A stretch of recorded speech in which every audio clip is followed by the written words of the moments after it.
출애굽기 14장 15절부터 31절까지 말씀입니다. 제가 말씀을 봉독해 드리겠습니다. 여호와께서 모세에게 이르시되 너는 어찌하여 내게 부르짖느냐? 이스라엘 자손에게 명령하여 앞으로 나아가게 하고 지팡이를 들고 손을 바다 위로 내밀어 그것이 갈라지게 하라. 이스라엘 자손이 바다 가운데서 마른 땅으로 행하리라. 내가 애굽 사람들의 마음을 완악하게 할 것인즉 그들이 그 뒤를 따라 들어갈 것이라. 내가 바로의 그의 모든 군대와 그의 병거와 마병으로 말미암아 영광을 얻으리니 내가 바로와 그의 병거와 마병으로 말미암아 영광을 얻을 때에야 애굽 사람들이 나를 여호와인 줄 알리라 하시더니 이스라엘 진 앞에 가던 하나님의 사자가 그들의 뒤로 옮겨가매 구름 기둥도 앞에서 그 뒤로 옮겨 애굽 진과 이스라엘 진 사이에 이르러 서니 저쪽에는 구름과 흑암이 있고 이쪽에는 밤이 밝음으로 밤새도록 저쪽이 이쪽에 가까이 못하였더라. 모세가 바다 위로 손을 내밀매 여호와께서 큰 동풍이 밤새도록 바닷물을 물러가게 하시니 물이 갈라져 바다가 마른 땅이 된지라. 이스라엘 자손이 바다 가운데를 육지로 걸어가고 물은 그들의 좌우에 벽이 되니 애굽 사람들과 바로의 말들 병거들과 그 마병들이 다 그들의 뒤를 추격하여 바다 가운데로 들어오는지라.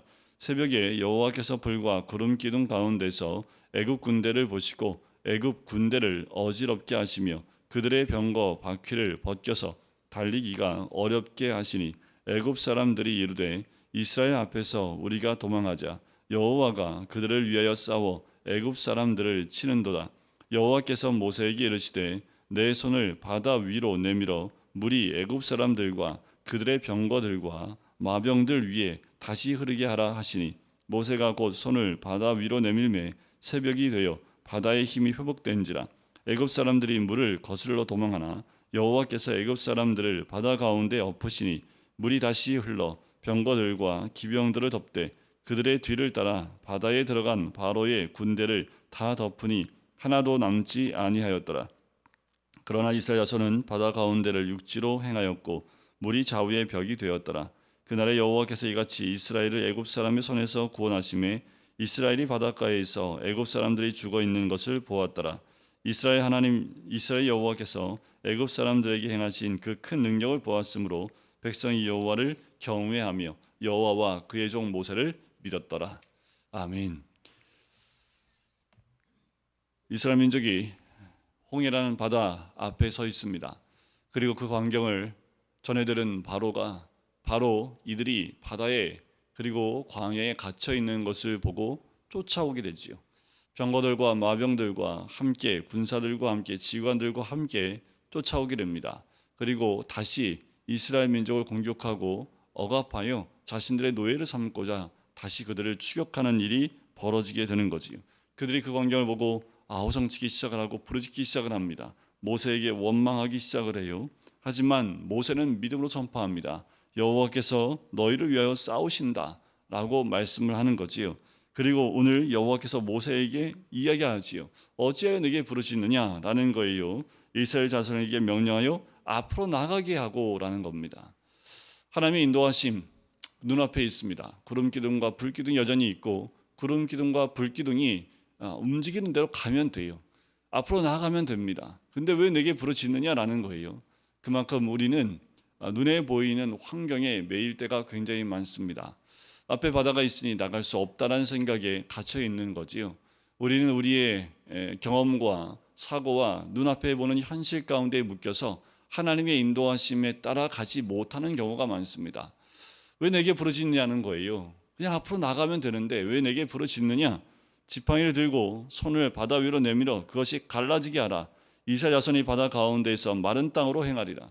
하나님은 이미 계획하심을 다 가지고 계시고 그 바다를 가르시고 여시고 그 가운데 이스라엘 자손이 마른 땅으로 행하게 하실 것을 이미 계획하고 계시고 그렇게 인도하실 것을 우리 하나님은 이미 알고 계셨고 그렇게 인도하신다라는 거예요.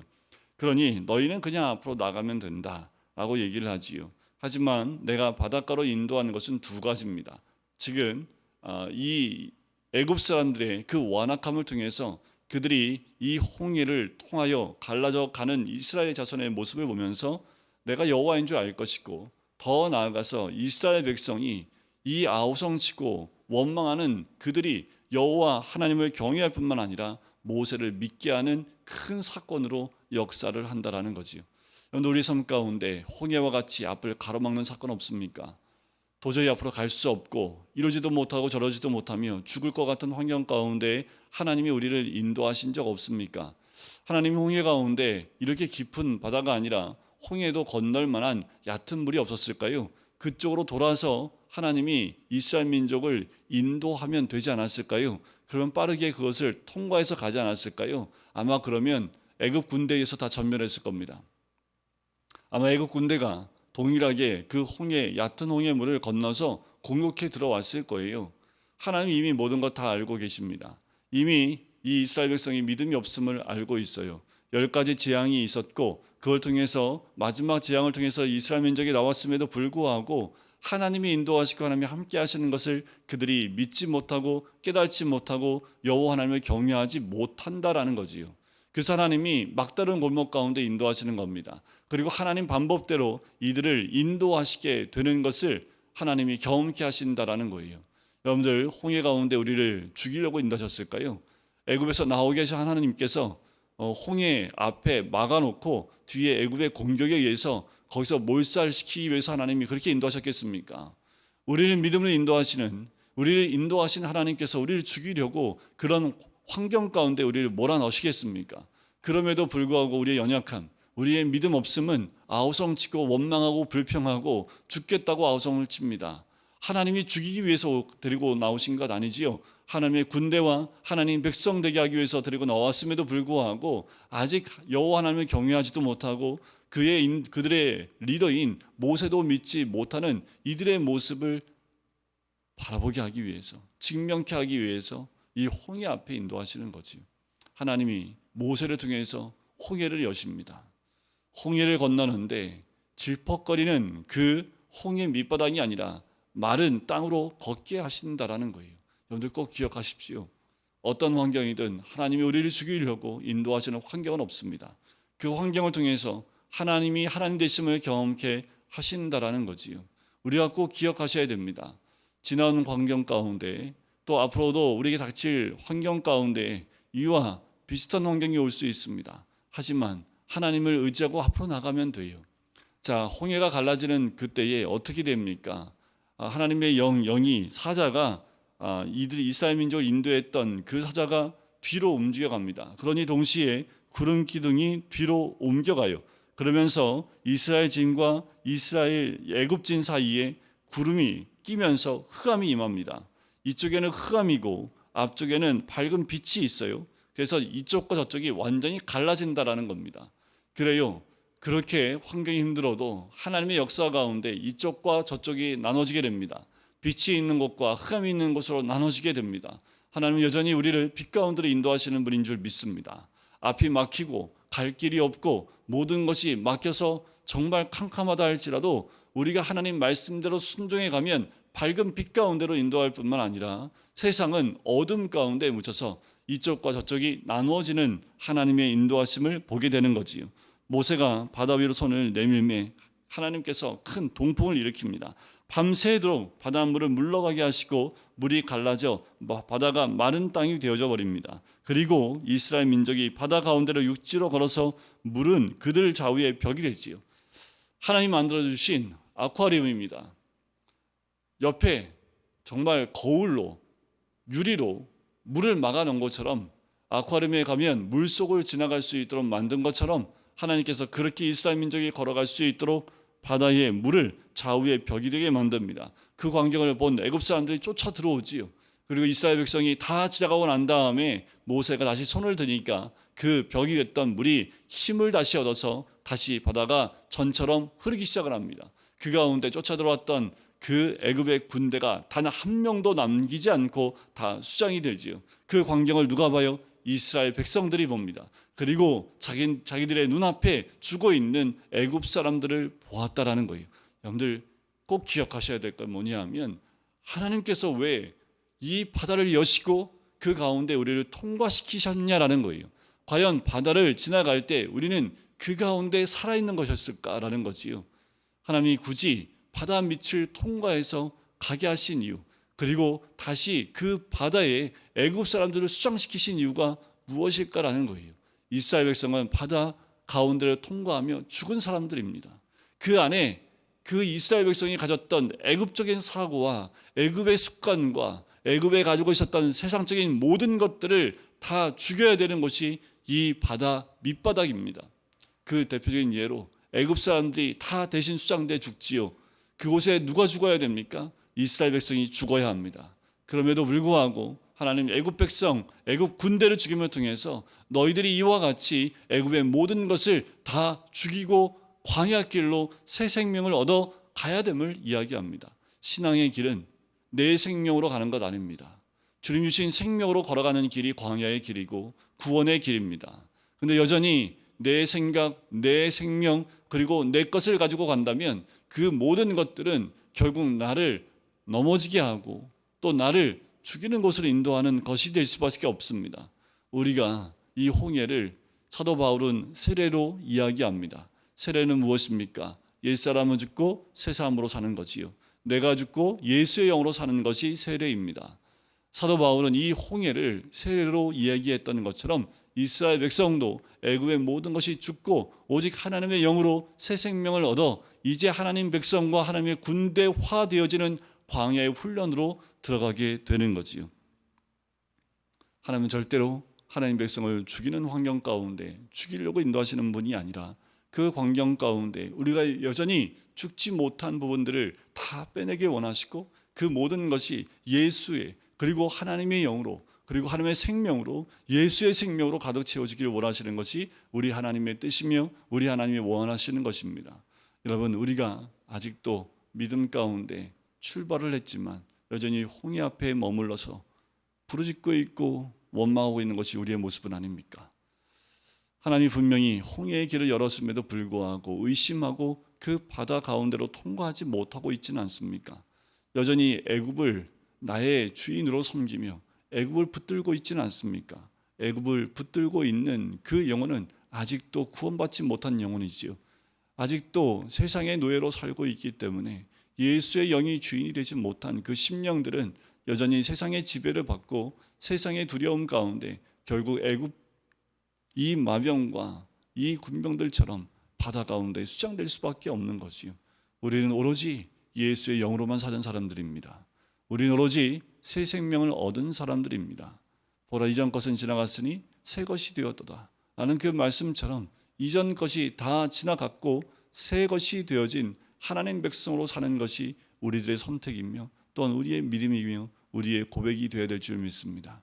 하나님께서 그래서 이렇게 인도하시는 거지요. 여러분, 우리 삶 가운데 오는 사건들을 통해서 하나님을 보십시오. 우리의 현실과 상황 가운데 인도하시는 하나님의 능력을 보십시오. 그 하나님을 바라보며 하나님의 인도하심을 따라갈 때 내 것이 어디에 있고 내 생각이 어디 있고 내 방법이 어디 있습니까? 내 모든 것 아무것도 아니지요. 태훈이가 수술하러 들어갈 때 그 의사의 말은 정말 청천벽력 같은 소리였습니다. 수술 이후에도 경과가 안 좋을 수 있고 깨어나지 못할 수도 있다는 말까지 했어요.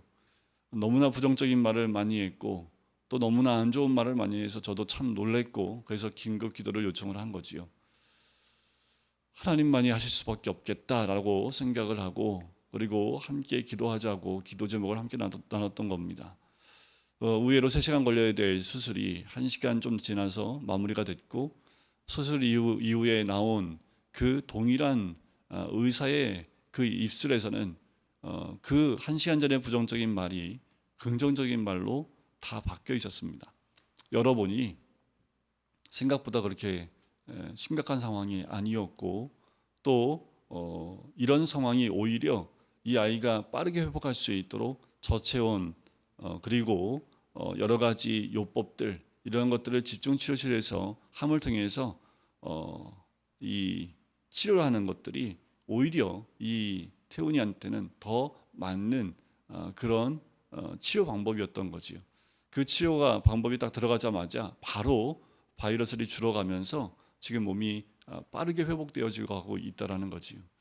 그 전에 수술하기 전에 통원 치료하겠냐 아니면 병원에서 입원해서 치료하겠냐 이런 결단을 내릴 때에 감사하게도 통원 치료하지 않고 병원에서 입원해서 치료하겠다라고 선택한 것이 또 하나님의 은혜였습니다. 만약에 통원 치료했다면 아마도 더 어려운 상황 가운데 있었을 텐데 집에서 통원 치료하지 않고, 왜냐하면 병원에 입원하는 것보다 통원 치료해도 바이러스를 항생제를 통해서 처리할 수 있었기 때문에 굳이 병원에 입원하지 않아도 된다고 그렇게 얘기를 했는데, 입원을 했던 것이 이 아이의 상황에 따라 빠르게 대처할 수 있는 아주 귀한 선택이었습니다. 우리가 매 순간 내가 판단한다고 생각하지만 그 순간 하나님이 인도하심에 따라 내가 나가지 않으면 하나의 잘못된 선택이 내 인생에서 굉장히 큰 잘못된 길로 갈 수도 있다라는 사건이었습니다.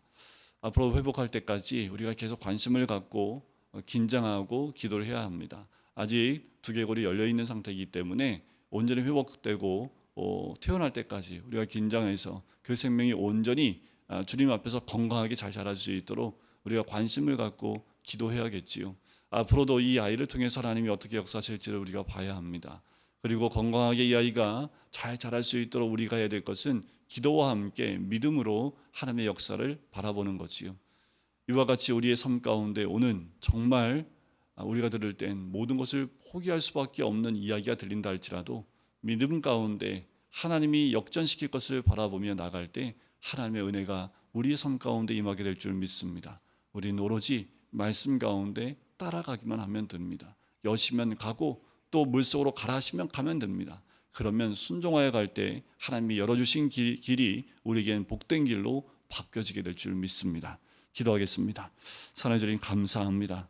오늘도 주의 말씀을 통해서 홍해 앞에 갇혀있는 이들이 홍해가 열리는 놀라운 은혜를 누렸던 것처럼 아버지, 우리 삶 가운데 홍해와 같은 사건이 수없이 온다 할지라도 이제는 놀라지 않고 하나님의 인도하심 받음으로 그 홍해를 여시는 하나님의 귀한 은혜를 우리가 경험할 수 있도록 축복하시고 인도하여 주시옵소서. 우리 삶 가운데 역사하기를 원하시는 주님, 늘 주님이 함께 하시는 그 은혜를 누리며 나갈 수 있는 우리가 될 수 있도록 축복하여 주시옵소서. 감사드리며 예수 그리스도의 이름으로 기도드립니다. 아멘.